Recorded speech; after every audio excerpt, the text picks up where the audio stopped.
আসসালামু আলাইকুম এভরিওয়ান। আজকে আমি ছিমের এমন একটা ভাজি করব যে ভাজিতে 1 প্লেট ভাত সাবার হয়ে যাবে। তা আমি কড়াই পরিমাণ মতো পানি দিয়ে স্বাদ মতো লবণ, হাফ চামচ হলুদের গুঁড়া, কয়েকটা কাঁচামরিচ চেরা আর একটু পেঁয়াজ কুচি দিয়েছি। দিয়ে ছিমটা একটু অল্প পরিমাণ সিদ্ধ করে নেব। অতিরিক্ত সিদ্ধ করা যাবে না। আমার ছিমটা সিদ্ধ হয়ে গেছে, এবার আমি বাগারিতে দেবো।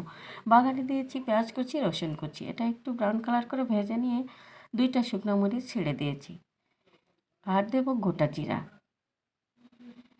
এটা একটু ভালো করে ভেজে নিয়ে এবার আমি কুমড়া ডালের বড়ি গুঁড়া করে রেখেছি, এটা দিয়ে দেব। এই কুমড়া ডালের বড়ি দেওয়ার জন্য ভাজিটা দ্বিগুণ ভালো লাগবে, এত অসাধারণ লাগে এই। তা আপনারা কে কে এই কুমড়া ডালের বড়ি দিয়ে এই ছিম ভাজি খেয়েছেন আমাকে কিন্তু অবশ্যই কমেন্টস করে জানাবেন।